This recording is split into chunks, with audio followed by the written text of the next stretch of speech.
Hai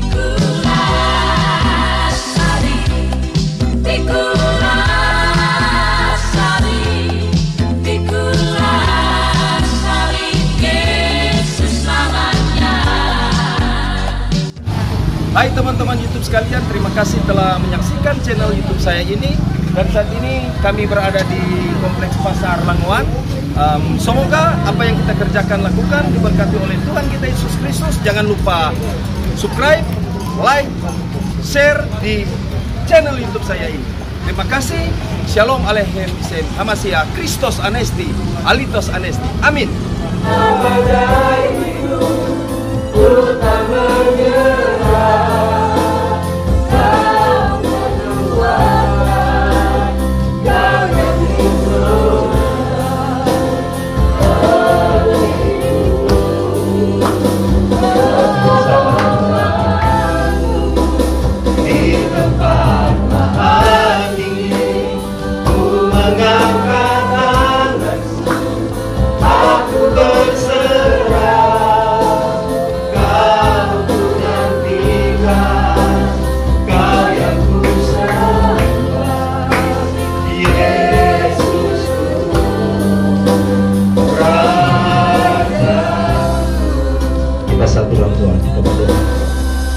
Bapa, demi nama Tuhan Yesus Kristus, Engkau adalah Sang Firman yang hidup, yang telah menjadi manusia, yang telah memberikan kami kekuatan serta keselamatan atas kehidupan kami. Kami bersyukur, berterima kasih atas suatu kesempatan yang Kau berikan dalam kehidupan kami, sehingga hari ini Tuhan kami boleh memuji serta membesarkan akan nama-Mu. Dan hari ini pula Tuhan, kami akan belajar bersama-sama tentang firman. Bagi hamba-Mu yang akan membawakan firman, biar kiranya bukan kepintaran hamba-Mu, bukan kehendak hamba-Mu, melainkan kehendak-Mu yang jadi. Dan jika ada kuasa kegelapan, kuasa iblis yang coba-coba mengganggu akan jalannya ibadah kami ini, kami bersatu hati, kami ikat, kami patahkan, kami tolak hanya di dalam nama Tuhan Yesus Kristus, agar keluar dari tempat kami ini, sehingga kami bisa mengerti, memahami, belajar bersama-sama tentang firman-Mu dengan baik dan benar. Inilah doa kami dalam nama Tuhan Yesus Kristus adalah Sang Firman yang hidup. Haleluya, amin. Silakan dulu. Bapak Ibu Saudara sekalian, kita akan membaca Alkitab.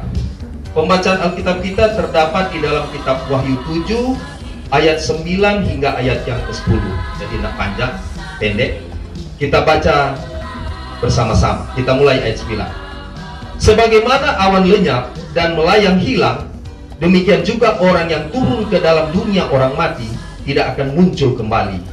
Ia tidak lagi kembali ke rumahnya dan tidak dikenal lagi oleh tempat tinggalnya. Terima kasih, silakan duduk. Nah, di dalam pembacaan Alkitab, kita mau kasih judul, ada 3 lokasi tempat dari neraka yang disebut dalam Alkitab. Orang kan tidak pernah tahu ini. Ada 3. Langit ada 3, neraka ada 3. Ini kekristenan, banyak orang tak tahu. Kalau Islam, neraka ada 7 tingkat, langit ada 7 tingkat. Kalau Kristen beda. Nanti satu kali itu lagi. Ini buat cerita neraka. Yang pertama, DP nama Seul atau Hades. Ini di Seul ini, Seul dalam bahasa Ibrani-nya Seul menuju pada kata, jadi ini ada kata barsak. Barsak ini adalah alam barsak atau alam dunia orang mati. Nah, kebanyakan kalau orang mati di situ. Jadi itu Seul itu cuma tempat penampungan orang-orang yang sudah mati. Jadi sekarang begini Bapak Ibu Saudara sekalian. Orang yakin masuk surga? Amin. Yakin? Mau rajin-rajin masuk ibadah? Amin. Mau rajin-rajin baca Alkitab? Haleluya. Jangan cuma haleluya, nanti baru kemarin tuh, Bapak pendeta, halo pendeta Ronald di mana? Boleh gua datang? Langsung berdoa akak. Sudah selagi itu. Tedet. Orang bersyukur lebih baik datang di sini capek-capek mau datang cari Tuhan daripada ngana sudah selan di hidung. Karena Tuhan Yesus mencintai, memberikan kesempatan pada orang agar supaya orang apa? Dulu mendengarkan firman, sehingga orang bilang di dalam Roma berapa itu? 10 ayat 17, iman timbul dari pendengaran dan pendengaran akan firman Kristus. Kau lakukan itu. mau selamat kalau kau tidak hidup di dalam Tuhan Yesus. Hiduplah yang benar. Nah sekarang ketika kalau orang so mati, di mana DP tampak? No, kalau karena mati, karena tidak hidup benar, berarti tampaknya di mana? Di neraka.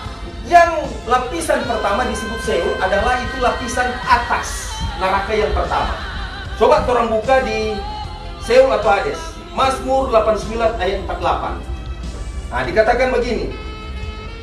Mazmur 89 ayat 49. Siapakah orang yang hidup dan yang tidak mengalami kematian, yang dapat meluputkan nyawanya dari kuasa dunia orang mati? Nah, ini berbicara Seol sebagai suatu tempat di mana tidak ada yang bisa melarikan diri atau menyelamatkan diri. Nggak mau lari di mana? Kalau nggak ada masuk di Seol, biar nggak ada mau materi, aduh di mana kita mau keluar di mana? Nggak akan ada jalan. Pintu anugerah sudah tutup karena Tuhan bilang, ketika kau masih hidup di dunia diberikan waktu dan kesempatan. Makanya ada Wahyu 20 ayat 15 bilang, dan setiap orang yang tidak ditemukan namanya ditulis dalam kitab kehidupan itu akan dilemparkan ke dalam lautan api itu. Mari ini itu nanti tahap kedua. Ini berbicara Hades. Berbicara Hades ini ada ujung, ada pangkal orang siksa. Tuhan, temu kembali Tuhan kita ke dunia Tuhan. Itu seperti cerita tentang Lazarus dengan apa? Orang kaya. No, di Hades itu ada pemisahan.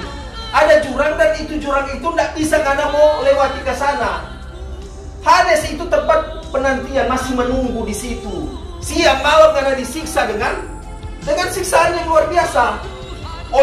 Pokoknya di situ ada setan iblis yang ada di mana ini? Di Hades. Hades itu adalah alam orang mati. Itu di situ ada maut, kerajaan maut. Jadi menyiksa. Sampai bahkan ada orang mulia, aduh kita dengar itu alam neraka, kan udah luar biasa, disiksa siang malam. Nah, itu. Jadi jangan sampai orang jangan masuk di situ. Nah, kemudian coba orang buka di dalam Ayub 7 ayat 9 yang tadi dikatakan, sebagaimana awan lenyap dan melayang hilang, demikian juga orang yang turun ke dalam dunia orang mati tidak akan muncul kembali. Intinya, Seol sebagai tempat yang tidak memberikan harapan bagi yang telah mati untuk kembali hidup lagi. Tuhan tak suka mau balik ulang. Sama dengan orang kaya dan Lazarus. Aduh, Abraham coba tolong buat kita. Boleh enggak? Kita tahu di sini kesiksa sekali, aus sekali. Somos setengah mati, mau mati, enggak mau mati. Mari tolong, karena ini tempat penderitaan. Coba kasih kesempatan, tak mau bilang, Pak, tapi anak-anak, tapi keluarga supaya, aduh jangan nggak bikin kejahatan. Lebih baik kita sama dengan Lazarus. Tuhan, kita sudah minta motor. Siapa kan Tuhan tidak jawab-jawab. Nanti lo di sana. Hari ini sudah apa ini? Belum. Sudah. Mari usahakan di sini dapat, di sana dapat. Jangan di sini dapat, di sana tidak dapat, di Hades no ya. Lebih baik kita menderita siksa-siksa di dunia. Maka itu orang berdoa supaya orang apa? Orang ini kan masih berjuang dalam kehidupan orang. Ibrani 12 ayat 14, berusaha hidup damai dengan semua orang. Baku-baku baik, hormat orang pimpinan, hormat orang ibu gembala. Baku-baku sayang jemaat, tidak perlu orang membaca cerita hal-hal yang tidak perlu, tidak usah jo. Orang harus ada persatuan, ada kesatuan, saling mencintai, jangan mencintai. Oh, pendeta sana bilang mencintai. Jadi orang PI sendiri nggak ada cinta. Toh? Nggak ada cinta. Akhirnya dia bilang begini, aduh ibu salam kasih. Ibu coba ngaku, kalau ibu bilang mana dah anak PHP. Jadi hati-hati, ada peluang iblis. Tolong jaga, berusaha hidup damai dengan semua orang dan kejarlah kekudusan, karena jaga karena kekudusan. Jaga ini mata, jaga ini mulut, jaga ini hati, jaga ini telinga. Hati-hati gunakan matamu, hati-hati gunakan telingamu. Semua kau harus jaga agar supaya kau hidup benar di mata Tuhan. Roma 3 ayat 23, karena semua orang telah berbuat dosa dan bilang kemuliaan Allah. Yang orang kejar sekarang namanya itu apa? Kodrat ilahi itu yang hilang. Dulu Adam boleh bicara langsung dengan Allah itu sendiri. Karena hilang kodrat ilahi itu, maka apa? Ya sudah, itu yang orang kejar dan berusaha dan kejarlah kekudusan. Banyak orang udah bilang, oh, berita sana salah, ada seorang kudus. Ada. Kalau tidak ada kudus berarti orang tidak bisa mencapai namanya surga. Selanjutnya, kalau kita buka di dalam Pengkhotbah 9 ayat 10, Segala sesuatu yang dijumpai tanganmu untuk dikerjakan, kerjakanlah itu sekuat tenaga, karena tak ada pekerjaan, pertimbangan, pengetahuan, dan hikmat dalam dunia orang mati. Kemana engkau akan pergi? Intinya dalam Seul tidak ada kegiatan yang dilakukan. Seul adalah tempat yang hampa dan pengetahuan dan hikmat desonnya tidak ada. Karena mau timba ilmu apa kalau nggak sudah di tempat penyiksaan? So siksaan siang malam. Masih hidup, masih ada hidup nafas. Jadi baik-baik untuk hidup. Belajar juga baik-baik di kitab suci. Coba lihat sekarang ada perang Israel. Israel melawan Palestina, melawan Lebanon. Sekarang Irak menyerang Israel, Israel menyerang Irak, Amerika bantu Israel. Kenapa? Penggenapan firman Matius 24 ayat 27 sama seperti kilat yang memancarkan dari sebelah timur dan melontarkan cahayanya sampai ke barat. Demikianlah pula kedatangan kelak anak manusia. Kalau kalian tidak hidup benar, bagaimana kalian mau masuk di Yerusalem baru, memerintah bersama Kristus? Ada orang bertanya, apa beda Yerusalem baru? Apa beda surga? Apa beda Firdaus? Banyak orang Kristen bilang, sama. Yerusalem baru apa? Yerusalem baru bagian surga. Kalau Firdaus, surga, no? So yakin? Siapa tahu? Coba kita buka ya. Ini sedikit ilmu saja. Kalau Yerusalem baru, Wahyu 3 ayat 12. Apa sudah apa? Coba baca. Wahyu 3 ayatnya yang ke-12. Barang siapa menang, ia akan dijadikan satu guru di dalam bait suci Allahku, dan ia tidak akan keluar lagi dari situ. Dan padanya akan kutuliskan nama Allahku, nama kota Allahku, yaitu Yerusalem baru, yang turun dari surga. Yerusalem baru di mana? Yang turun dari surga. Ini tuh surga, ini Yerusalem baru. Jadi pertanyaan, Yerusalem baru di surga enggak? Bukan toh? Apa itu Yerusalem baru? Yerusalem baru adalah perkumpulan orang-orang kudus, orang-orang yang ada pengantin laki-laki adalah Kristus, gereja adalah pengantin perempuan. Mau panjang membaca cerita itu. Sekarang Firdaus. Coba buka di 2 Korintus 12 ayat 2. Supaya orang tahu apa itu Yerusalem baru, apa itu surga, apa itu Firdaus. Aku tahu tentang seorang Kristen 14 tahun yang lampau, entah di dalam tubuh aku tidak tahu, entah di luar tubuh aku tidak tahu. Allah yang mengetahuinya. Orang itu tiba-tiba diangkat ke tingkat yang ketiga dari surga. Ini berbicara langit ketiga. Kepercayaan iman kekristenan, langit cuma sampai 3, jangan dibilang. Neraka ada 3, langit ada 3. Ayat 4. Apa dia di situ? Dia tiba-tiba diangkat ke Firdaus, dan ia mendengar kata-kata yang tak terkatakan, yang tidak boleh diucapkan manusia. Ini itu surga. Langit ketiga dari atas surga ini 1, 2, 3 ini Firdaus. Surga ada 3. Firdaus itu tempat penantian. Makanya di Firdaus itu ada tahta Kristus, tahta putih di Wahyu. Tahta putih itu masih kosong. Kenapa? Karena Kristus belum duduk di situ. Orang somati masih hidup. Berarti belum di surga. Surga kan nanti pengadilan Kristus dulu baru ada surga. Pak Ronald, karena banyak ada bapak khotbah, masuklah di surga. Karena orang belum ada pengadilan Kristus, belum mati, bunuhnya belum lenyap. Firdaus masih tempat penantian. Begitu juga di Hades, masih di spool di situ siang dan malam, masih tempat penantian. Nah, kembali lagi di Ayub itu. Jadi yang pertama Hades, itu tempat penyiksaan. Neraka yang kedua ini, neraka Hades ini di bagian atas bumi. Yang kedua DP nama apa? Gehana atau neraka. Coba orang buka. Jadi Bapak Ibu Saudara sekalian, orang mesti banyak belajar firman. Nah, kalau jadi di Gehana ini kita mau jelaskan, Gehana ini itu dalam bahasa Indonesia orang bilang itu jahanam. Itu lebih parah daripada yang ada di Hades. Jadi penyiksaan yang ada di Gehana lebih berat daripada di Hades. Coba buka di Matius 25 ayat 41, dikatakan begini. Dan ia akan berkata juga kepada mereka yang di sebelah kirinya, "Enyalah di hadapanku, hai kamu orang-orang terkutuk, enyalah ke dalam api yang kekal yang telah disedia untuk iblis dan malaikat-malaikatnya." Di Gehenna ini adalah tempat iblis dan apa? Dan pengikut nabi palsu di situ, termasuk orang fasik, orang yang tidak benar di mata Tuhan. Makanya dikatakan neraka itu sebuah tempat terpisah dari Tuhan. Di ayat Matius 25 ayat 41 dikatakan, gambaran neraka menurut Kristen di hari penghakiman, Yesus akan bersabda untuk semua orang tidak melakukan pertobatan dan tidak percaya akan dilempar di situ. Itu neraka kedua, Gehenna. Di Gehenna ini lebih berat sekali.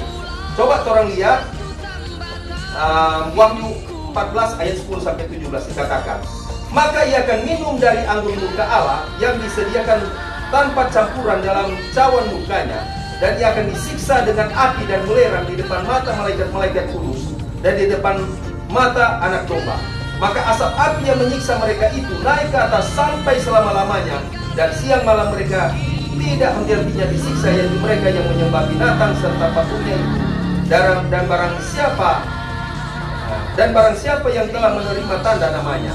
Jadi di sini bagian terburuk neraka adalah bahwa di sana akan ada siksaan penderitaan. Baru di lapisan pertama di atas siksa, apalagi yang kedua. Orang hiduplah yang benar di mata Tuhan. Tuhan masih berjuang. Lebih baik orang bilang bodoh. Lebih baik orang bilang Ronald sana sok-sok kali, jauh sok-sok jadi pintar. Tetapi kau melekatkan diri pada Tuhan, biarlah kau dengan Tuhan. Karena memang kekristenan ini telah sama diuji, karena dihina, karena difitnah, dan karena dianggap orang rendah. Itu vitamin orang Kristen. Kemarin ada pendeta bilang, semakin orang Kristen ditekan, lebih dia dekat pada Tuhan. Jadikanlah Tuhan sebagai penolongmu. Jadilah Tuhan sebagai perisai hidupmu.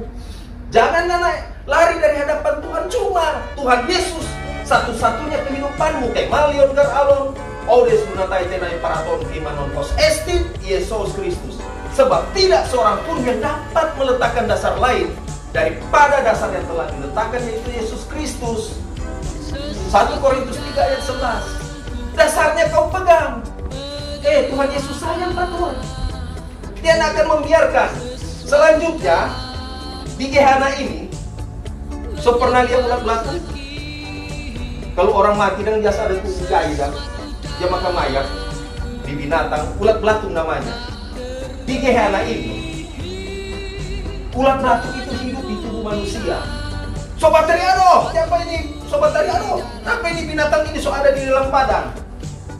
Mari itu ulat belatung itu tidak mati, walaupun di Gehenna itu ada api, dan ulat belatung itu tahan api. Tahu dari ayat? Nah, coba kan. Markus 9 ayat 47 sampai 48 coba tuh baca. Jadi di Gehenna ini siksa.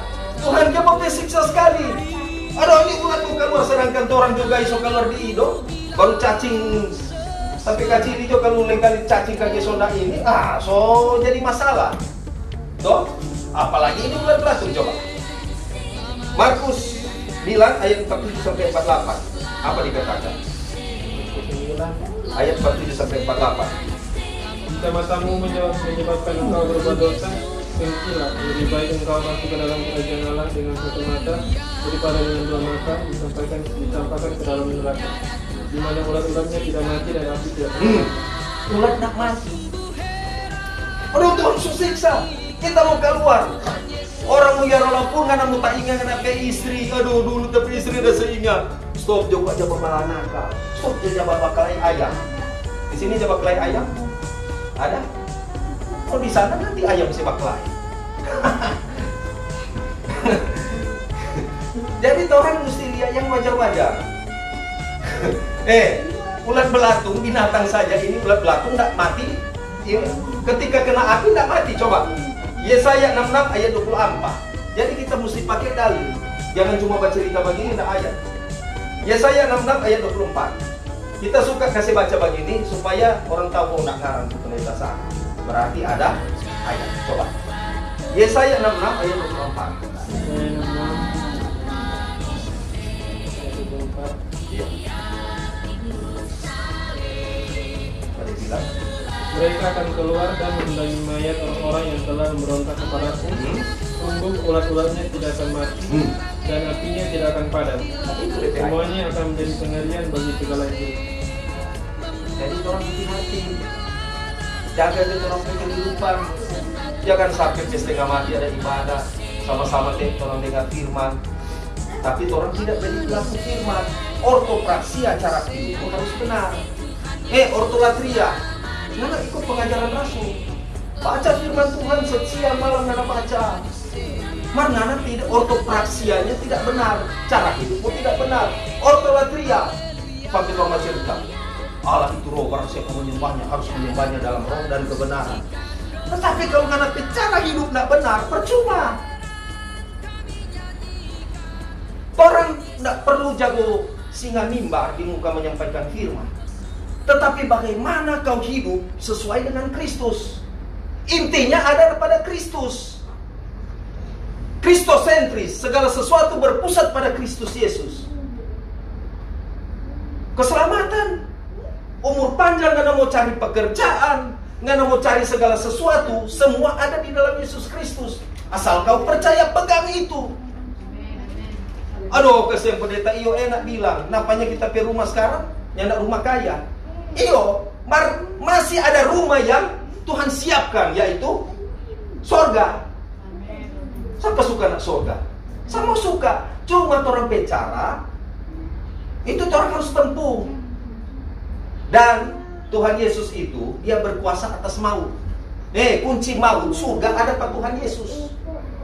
Akulah Alfa dan Omega, yang awal dan yang akhir.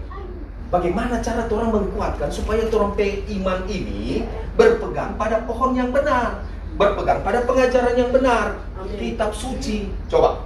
Di dalam kitab Wahyu 1 ayat 17-18 dikatakan, ketika aku melihat dia, tersungkurlah aku di depan kakinya sama seperti orang yang mati, tetapi ia meletakkan tangan kanannya di atasku, lalu berkata, jangan takut, aku adalah yang awal dan yang akhir, dan yang hidup. Aku telah mati, namun lihatlah aku hidup sampai selama-lamanya, dan aku memegang segala kunci maut dan kerajaan maut.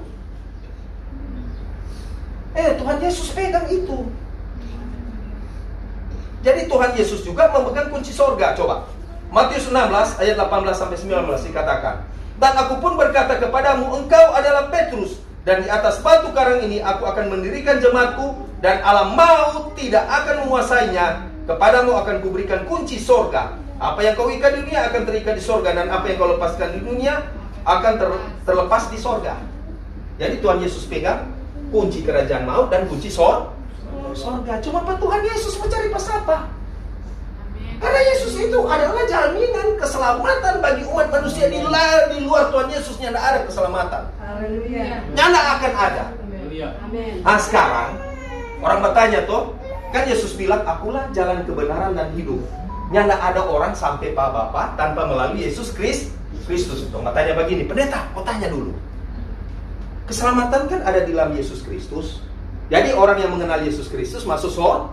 Nah, jadi pertanyaan, bagaimana ada orang zaman-zaman Adam, zaman Nuh, orang tidak pernah lihat Yesus.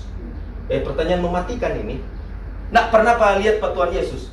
Apa orang mau selamat atau masuk neraka? Hah? Halo? Tahu DP ayat? Yang Ustaz lebih pintar mau. Tahu DP ayat apa yang dilakukan Yesus pada orang itu? Ini pertanyaan mematikan yang tidak ada orang bisa jawab. Coba 1 Petrus 3 ayat 18-20 baca. Ini ilmu, tidak akan mau dapat. 1 Petrus 3 ayat 18-20. Siapa sudah apa? Ini yang dikerjakan Tuhan Yesus supaya orang-orang yang dulu, orang selamat.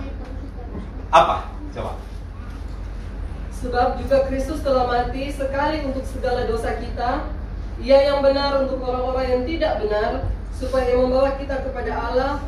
Ia yang telah dibunuh dalam keadaannya sebagai manusia, tetapi yang telah dibangkitkan menurut roh. Nah, terus dan di dalam roh huruf besar itu Ia juga memberitakan Injil ia pergi memberitakan Injil kepada roh-roh huruf kecil.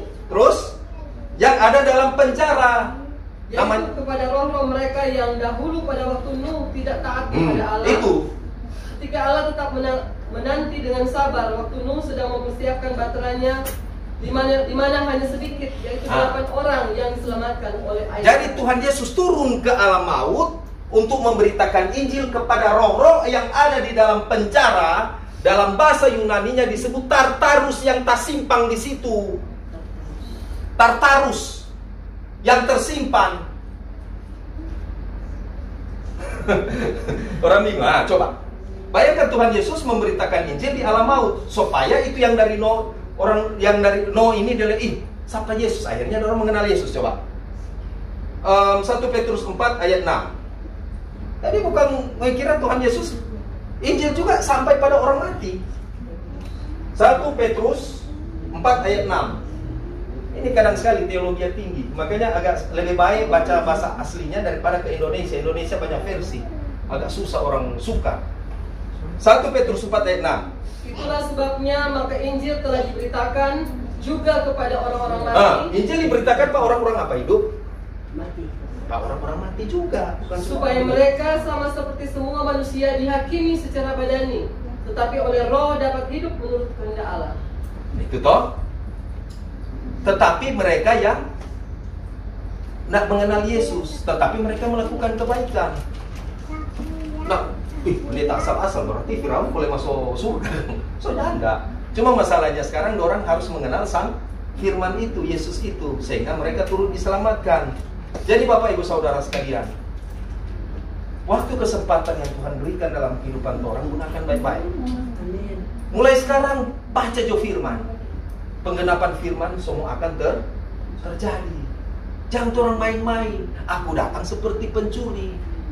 Dan yang ada orang mau tahu kapan Tuhan Yesus datang kedua kalinya. Dan sekarang, kenapa di wilayah Damaskus yang ada di Yerusalem itu, sampai sekarang terjadi perang? Karena di wilayah Damaskus, dari Islam mengatakan Isa Al-Masih Putra Maryam akan turun di sebelah timur Damaskus, Menara Putih yang ada di Yerusalem. Dan orang Kristen percaya bahwa Yesus akan datang kedua kali, sebagaimana dia diangkat dari Yerusalem dan dia akan kembali ke Yerusalem.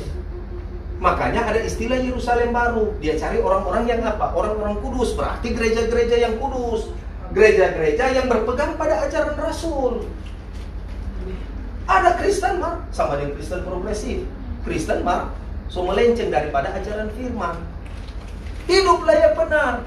Salib yang orang pegang, yang orang pakai, jangan sampai salib itu cuma simbol. Ingatlah bahwa Tuhan Yesus pernah mati untukmu. Ingatlah bahwa Tuhan Yesus pernah menyelamatkan hidupmu, sehingga keselamatan menjadi bagian dalam kehidupan kita. Keselamatan itu harus bertumbuh, berakar dalam kehidupan kita, sehingga orang masuk di surga Tuhan.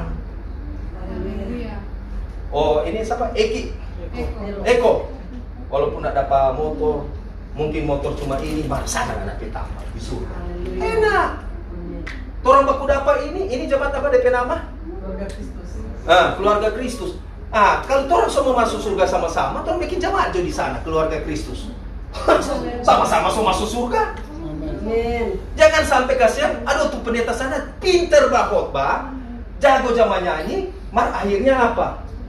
Ya, dia kamari di hade sobat tadi, aduh, pendeta masuk di sini. Gara-gara waktu dia bikin kesalahan, pendeta nggak tegur. Gara-gara nganak tua, kita nggak tegur. Kalau mau tegur penganak, sudah mau dapat duit kita. Motivasi melayani Tuhan jangan karena Tuhan mau kasih. Motivasi orang berjalan di dalam Tuhan, motivasi orang pegang kekristenan orang bukan karena doi. Di saat senang lupa diri, harus bagi ini. Tetapi ketika kesulitan, Tuhan berikanlah ini. Aduh, kita mulai bimbang, kita mulai runtuh. Bukan seperti itu kekristenan, tetapi kekristenan yang sejati. Bagaimana hidupmu? Sehingga Galatia 2 ayat 20 mengatakan, namun aku hidup, tetapi bukan aku sendiri yang hidup, melainkan Kristus yang hidup di dalam aku. Sehingga kau pegang baik-baik itu janji Tuhan, sehingga hidupmu selalu ada di dalam tangan Tuhan. Saya tutup di Yohanes 3 ayat 30. Biarlah dia semakin besar, kita semakin kecil. Biarlah dia semakin bertambah-tambah, kita semakin berkurang-kurang. Nama Tuhan Yesus yang dipuji, dimuliakan, disembah. Shalom alaihi wasallam. Christos anesti, alitos anesti. Amin.